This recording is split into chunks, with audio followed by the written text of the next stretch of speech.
Le Togo vient de bénéficier d'une enveloppe de 8,1 millions de dollars, environ 5 milliards de francs CFA de la Banque mondiale destinée à appuyer ses efforts dans la lutte contre le Covid-19 et mieux répondre aux urgences de santé publique. Le financement alloué par l'Association internationale de développement au titre du projet d'urgence de riposte contre le nouveau coronavirus doit permettre de renforcer les actions du gouvernement, notamment en matière de surveillance épidémiologique, de détection précoce et de confirmation des cas, ainsi que toutes les actions déjà entreprises dans le cadre du projet REDIS. Et il faut, Eric Johnson, être clair là-dessus. C'est pas parce qu'on dit que la Banque mondiale apporte une aide au Togo, c'est pas un cadeau, c'est un prêt. Oui, mais toutefois, c'est une aide d'urgence que la Banque mondiale a essayé de déployer très rapidement par rapport à la situation pandémique pour appuyer les États, les pays en développement.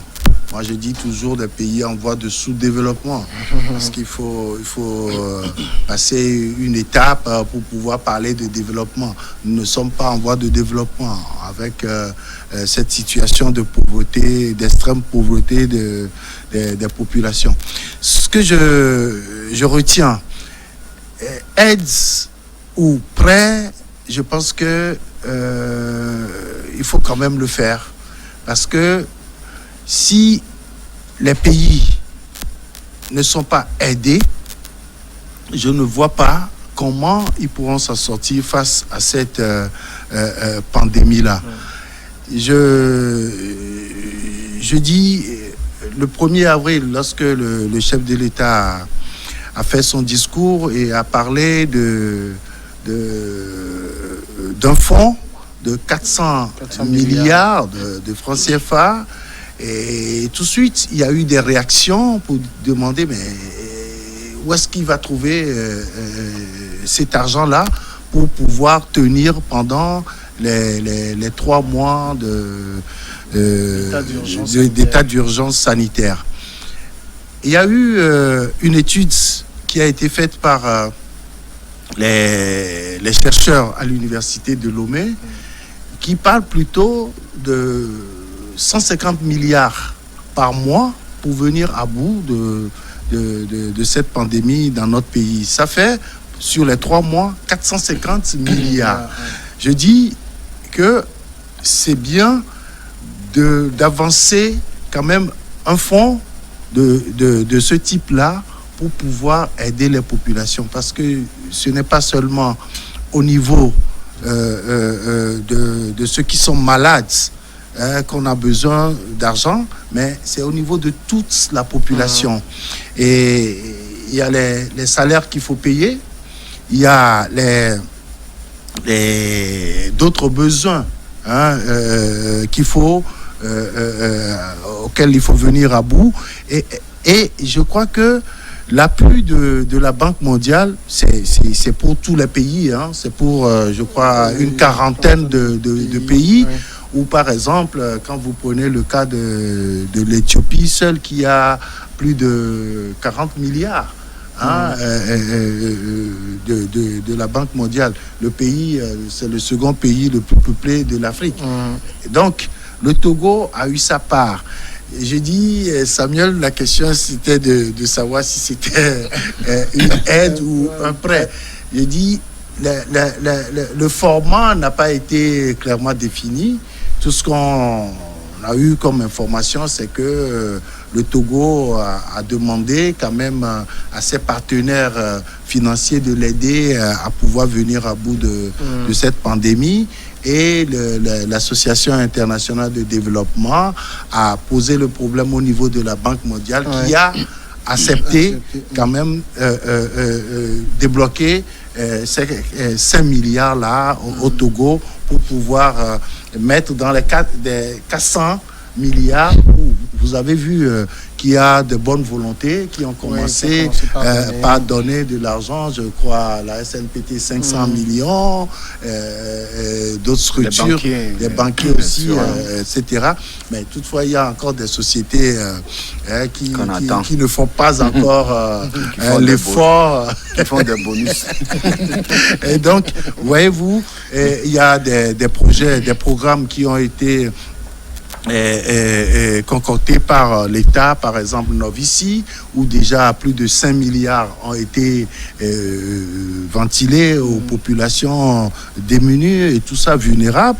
Et je crois que tout ça là va dans la riposte contre le coronavirus. Donc je pense que ce soit une aide ou un prêt, je crois que ça vaut la peine d'être donné. Vous pensez que de façon altruiste comme ça, la Banque mondiale va donner 5 milliards au Togo?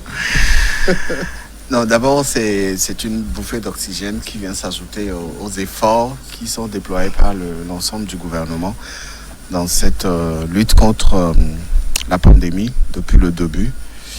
Il y a eu beaucoup d'investissements. Le président de la République avait parlé de 400 milliards. Au départ, c'était 2 milliards, après 400 milliards. Aujourd'hui, la balance monte tous les jours. Et donc, c'est une bouffée d'oxygène qui vient soulager un tant soit peu les besoins qui sont liés à la lutte contre cette pandémie-là. Alors, il y a quelques semaines, la même Banque mondiale a accepté de dégeler les prêts des pays africains, surtout les plus pauvres. Et le Togo était sur la liste.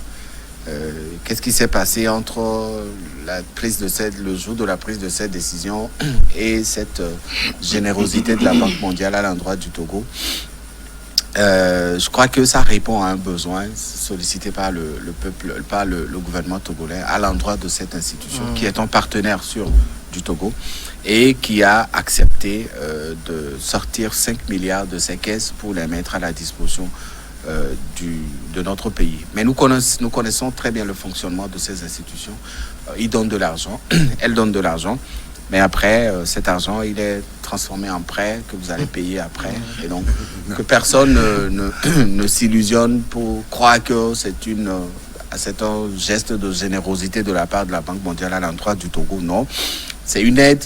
Eux, ils ont parlé d'aide, mais on sait comment ça fonctionne généralement, puisque ces institutions aussi vivent de ces prêts qu'ils font à l'endroit de ces pays. Des prêts qui sont payés avec intérêt pour leur permettre aussi de pouvoir faire face à des besoins. Donc, cette aide, elle est la bienvenue en tout cas. Comme je le disais tout à l'heure, ça vient soulager un tant soit peu tous les efforts qui sont investis dans la lutte contre cette pandémie par le gouvernement. Ça vient aussi apporter des solutions. Quand vous lisez le communiqué de la Banque mondiale, l'argent est destiné à telle mission, à faire tant, qui manquait peut-être au Togo ou qui était insuffisant dans la mise en place des mesures préventives. Et donc aujourd'hui, qu'il y a de l'argent frais qui est arrivé, l'investissement qui va être fait sera capital et sortira des résultats quand même assez intéressants, puisque ça ne sert à rien de mettre 5 milliards à la disposition du Togo et continuer par recenser des cas de malades du Covid. Les 5 milliards, c'est pour participer à la lutte contre cette pandémie. Et le Togo aujourd'hui peut être content d'avoir bénéficié de ces 8 millions moi de j'ajouterais dollars. Que même si c'est un prêt, le taux d'intérêt doit être très faible au vu de la situation. Mais puisque nous ne connaissons pas le format de cet appui de la Banque mondiale, puisque ça n'a pas été clairement dit que c'est à titre de prêt ou à titre de don, donc on ne peut pas aujourd'hui dire... Parce que le Togo n'est pas le seul sur la liste, c'est très difficile d'imaginer un don à tous ces pays. La Banque mondiale va s'effondrer. Tu penses, la Banque mondiale a les reins solides, et puis la Banque mondiale est une institution qui a des administrateurs, etc. Donc ça veut dire qu'il y a un conseil d'administration et c'est une institution qui finance aussi des structures qui plus tard lui rapporte aussi de l'argent. Mais la crainte donc de beaucoup de personnes en cette période, c'est que on veuille pousser les États africains vers un surendettement. Parce que là, ce qu'il faut dire, c'est qu'on sait le mécanisme de prêt au niveau de la banque. Peut-être on allège ce mécanisme-là. Nous sommes en situation d'urgence. L'argent, on le débloque très vite. Mais plus vous aurez de l'argent. Le FMI a fait un geste l'autre fois. Le surendettement, le risque, il est là.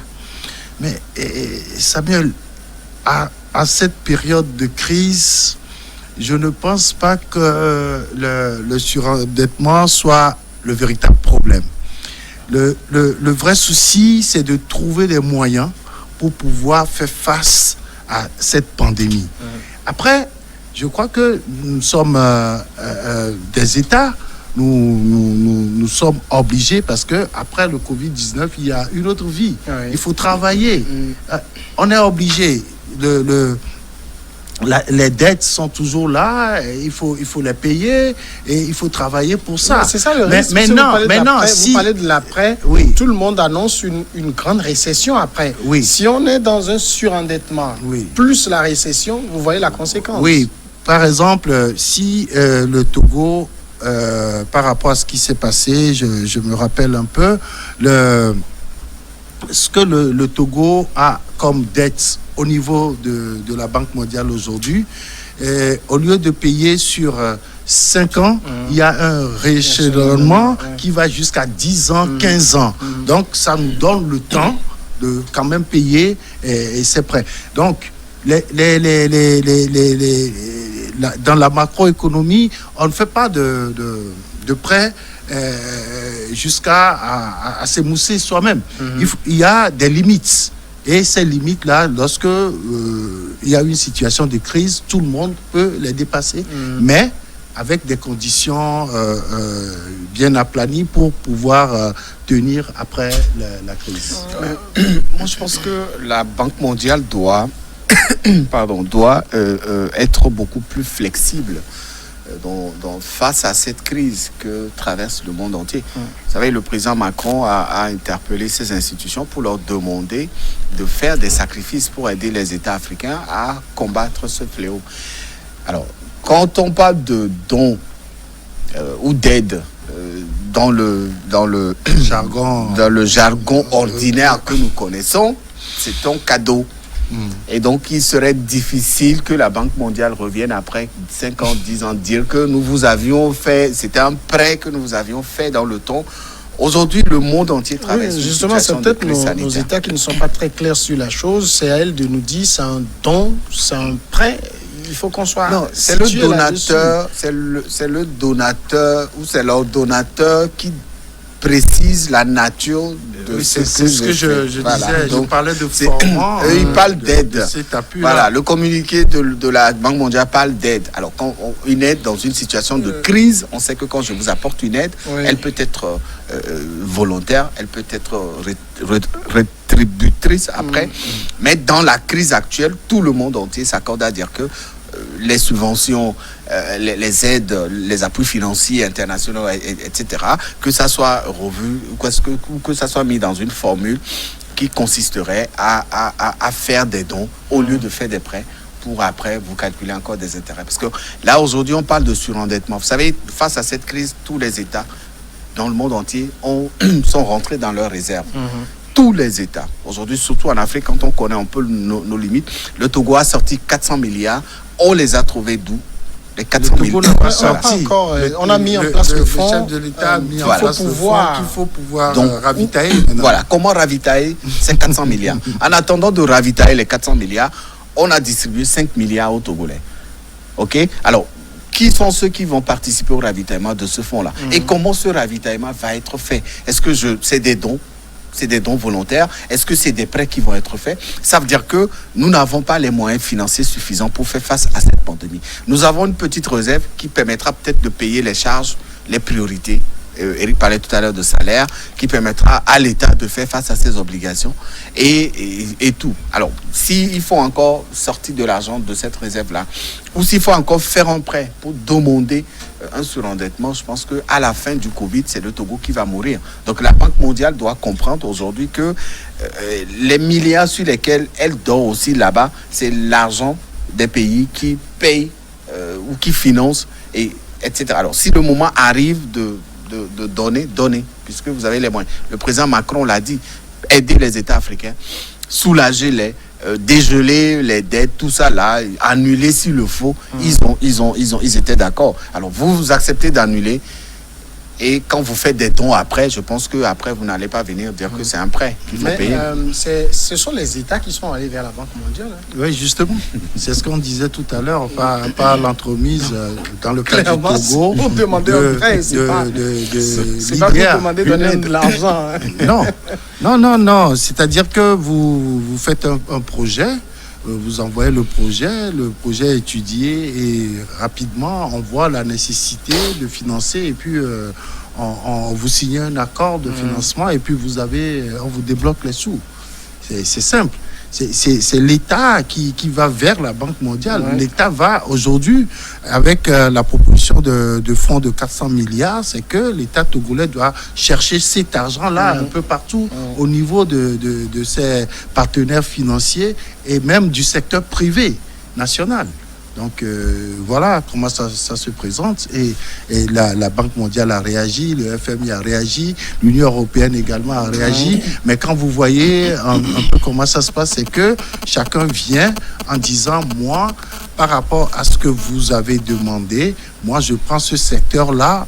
Mais vous voyez, l'Union européenne est allée vers les prisons pour apporter quand même une contribution à prévenir le Covid-19 dans nos 13 prisons.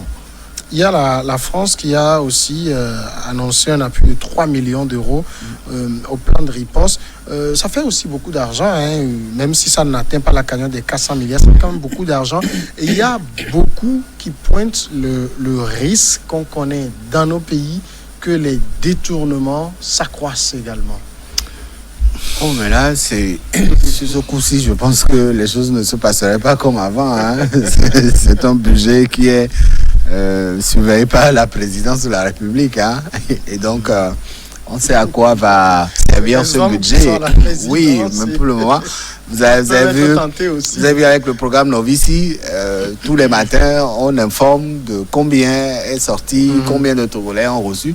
Si vous ne vous retrouvez pas dans cette marge-là, vous avez la possibilité de dénoncer. Si par exemple demain on met mon numéro comme bénéficiaire et que je n'ai pas bénéficié de ces sous, je sais qu'il faut appeler, quel numéro il faut appeler pour dénoncer. Donc c'est vrai que des appétits, des gens ont aiguisé leur appétit. Déjà sur les 2 premiers milliards que le chef de l'État avait proposé dès le début, les gens ont rapidement fait des calculs. Après, il a proposé 400 milliards. Les sous ont commencé par rentrer. Certains ont voulu peut-être, ont continué par faire les calculs. Mais je pense que sur ce coup-ci, les choses ne vont pas se passer comme avant. Et que, on espère, hein. ça fait rire Eric, mais on espère. Et que à la fin de la crise sanitaire, les États seront faits et présentés pour voir combien a été décaissé, combien a servi à faire quoi, combien est resté dans la cagnotte. C'est le souhait des Togolais. La lutte contre la corruption dans cette période. Mais écoute, la corruption, je ne sais pas s'il faut dire que c'est un mal. C'est un mal. Tout le monde dénonce la corruption, mais quand vous voyez après, c'est les mêmes qui dénoncent qui sont pris dans le bain. C'est-à-dire que c'est les mêmes qui sont tentés. Parce que, au fait, c'est quoi? C'est la course effrénée à l'enrichissement qui conduit à la corruption. Mais je pense qu'en cette période difficile, je pense que les autorités seront très regardantes dans tout ce qui sort de nos banques, ou enfin de notre trésor public. Les autorités ne vont pas quand même laisser n'importe qui gérer n'importe quoi en cette période difficile. Et si vous voyez bien, pour la riposte contre le coronavirus, le chef de l'État lui-même préside les choses, il conduit les choses, il a les rapports quotidiennement. Je pense que s'il y a déjà un décalage dans le fonctionnement de notre trésor public ou des finances publiques, il doit déjà prendre des mesures idoines. Alors, il faut dire quand même que la Banque mondiale a débloqué ses fonds pour appuyer la lutte du Togo contre le coronavirus. Enfin, je suis en train de circuler là pour retrouver les nouveaux chiffres. D'après ce que je viens de voir, les cas, ça continue d'augmenter. Oui, malheureusement. Et les derniers chiffres sont ceux qu'on a connus en milieu de semaine avec le cas de Djarpanga au nord, où des gens ont quitté le Ghana pour rentrer au Togo, et à la suite de cette immigration, il y a des cas de Covid-19 qui ont été signalés. Et malheureusement, ça continue. Aujourd'hui, quand même, il faut reconnaître que les mesures barrières sont dans la grande majorité respectées par les citoyens, en tout cas pour ce qui se passe à Lomé, qu'on vit tous les jours. Même si auprès de certaines personnes, il y a toujours cet entêtement à ne pas mettre en application ces mesures barrières, mais dans l'ensemble, ces mesures barrières sont respectées. Maintenant, il faut aller voir ce qui se passe dans les villages, dans les hameaux les plus reculés, pour savoir réellement ce qui se passe. Et ce qui fait que chaque jour, il y a de nouveaux cas qui sont détectés. On en a détecté encore quelques-uns en milieu de semaine dernière avec des décès qui ont suivi malheureusement.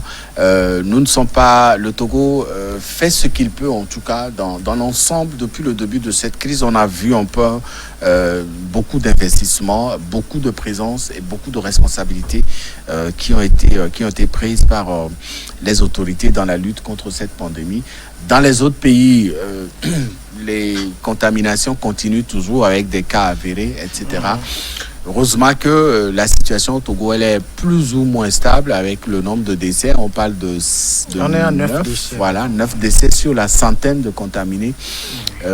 C'est déjà bon signe. Il faut maintenant investir les énergies pour que ces contaminations s'arrêtent et que ces décès aussi s'arrêtent. On a aussi le cas des guéris, des personnes qui sont guéries à la suite de leur contamination. Ça soulage en tout cas, mais l'ennemi est toujours là, invisible. Il faut faire attention et mettre en application surtout les mesures barrières pour éviter de propager la contamination. Donc aujourd'hui, en arrivant au studio ici, on est encore à 116 cas confirmés. Non, je viens de voir les chiffres actualisés, 123 cas 123 confirmés. cas, ça veut dire qu'il y a eu encore 7 cas aujourd'hui. Toujours Djarpanga, parce que là, pour ce que je vois, on a une femme de 18 ans Djarpanga, une femme de 25 ans Djarpanga, une femme de 32 ans Djarpanga, un homme de 43 ans Djarpanga, un homme de 29 ans Bafilo, un homme de 18 ans à Lomé, un homme de 50 ans à Lomé. C'est des hommes, hein.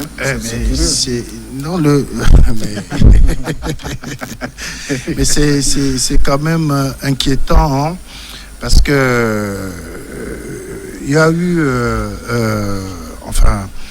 un article qui est passé sur les réseaux sociaux hier soir, comme quoi, qui provenait d'un agent de sécurité qui dit qu'ils sont là pour encercler un peu la zone de Djarpanga, mais dans le même temps, il y a des conducteurs de taxi-moto qui viennent prendre des gens qui reviennent du Ghana pour les amener vers Sokodé, Bafilo, etc. Donc, c'est pas étonnant d'avoir ces cas confirmés dans ces zones, mais là, il faut qu'on fasse vraiment attention. Il faut qu'on fasse attention parce que on est en train de demander tout simplement aux citoyens, lorsque vous avez des gens qui commencent par développer des symptômes de cette maladie-là auprès de vous, il faut juste appeler le 111 et les signaler afin qu'on vienne les prendre. Si on ne fait pas attention, ça nous prend comme en Occident, franchement, ça va être très, très délicat pour nous parce que nous n'avons pas les mêmes moyens que ces gens-là. Mais vous imaginez que chaque jour, c'est 2000 morts aux États-Unis, en Espagne, en France, en Italie, c'est encore 300 morts par jour. Mais franchement, ça craint. Il faut qu'on respecte les mesures barrières. Il faut qu'autour de nous, que la communication continue, la sensibilisation, que les gens comprennent qu'il y a réellement le danger dans la société, dans la cité, et qu'il faut vraiment respecter les consignes données par l'autorité. Surtout que tous les cas qui ont été détectés aujourd'hui, à part un seul ou deux qui étaient des cas suspects, tous les autres on a mis avec notion de voyage. Donc ça veut dire, malgré la fermeture des frontières, les gens continuent par circuler dans les grands ports. Si, c'est triste, surtout sur la bordure de la frontière du Ghana. C'est triste, hein? C'est vraiment triste. Il faut aller voir ce qui se passe vraiment là-bas. On a l'impression que certains Togolais pensent beaucoup plus à leur ventre qu'à la sécurité de l'ensemble de la population et acceptent comme ça, délibérément, de ne pas respecter les mesures de restriction. Vous faites un tour sur la bande. Nos frontières sont poreuses. Et donc avec pour le Bénin, le Ghana, pour un petit billet de 500 ou de 1000 francs, le gendarme ou le policier qui est posté là-bas pour filtrer les entrées et les sorties vous laisse passer sans aucun contrôle. Et il faut aussi que l'État mette des infrastructures sur toute la bande des frontières pour permettre aux gens de se faire tester sur place, même si c'est la prise de la température, même si c'est la mise à leur disposition des gants et des masques, ou alors d'autres mesures, que ça soit appliqué pour sécuriser ceux qui traversent et ceux qui sont sur le territoire togolais. Donc, le ministère de la Sécurité doit regarder au fond de cette situation et aller vérifier ce qui se passe là-bas. C'est tragique. C'est tragique. Monsieur, on est arrivé quasiment à la fin. Nous sommes vendredi. On va sacrifier la tradition des vendredis. C'est la tradition des notes. C'est de 1 à 10.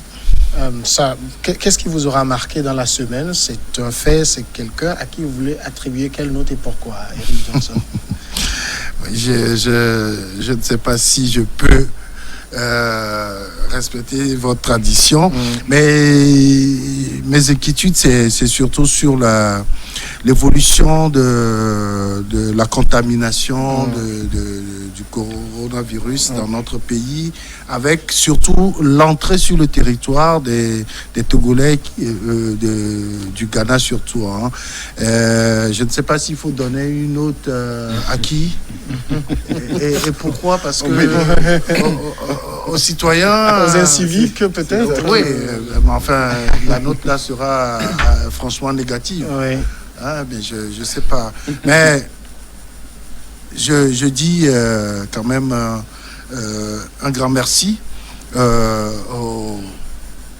aux autorités qui, déjà, une fois que la situation commence par être inquiétante dans une zone, boucle déjà la zone et commence par faire des tests, des dépistages au niveau des personnes suspectes et qu'on découvre après. David.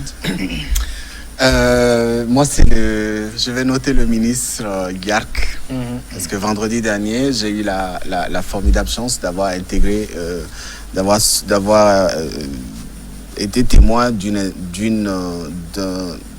d'un couvre-feu. Et donc, j'ai fait une petite incursion dans une équipe de la force anti-pandémie. J'ai vécu un peu pour quelques heures, 2h, 2h30, le fonctionnement, comment ça se fait, les arrestations, les interrogatoires et tout ça.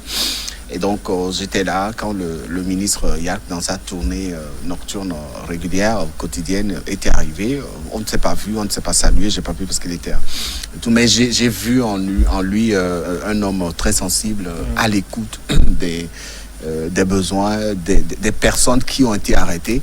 Parce que les gendarmes avaient une mission, c'était de contrôler les identités et de faire le travail. Mais quand il était arrivé et que les gens, certains ont pu échanger avec lui, tout de suite, il a ordonné aux éléments de libérer tout le monde. Et c'est la décision qui a été prise sur l'ensemble de la ville de Lomé pour toutes les personnes vendredi qui ont été arrêtées pendant le couvre-feu. Le général ministre a ordonné de libérer tout le monde. C'est un geste très fort. Je le salue pour ça. Je lui donne 8 sur 10 pour cette... Merci. Parce qu'il a libéré des inciviques. qui ne recommenceront plus, on l'espère. Merci, messieurs, d'être passés. Merci à vous tous aussi de nous avoir suivis. N'oubliez pas d'appliquer les gestes barrières. Restez chez vous si vous n'avez rien d'important à faire dehors et restez également en prière. À lundi.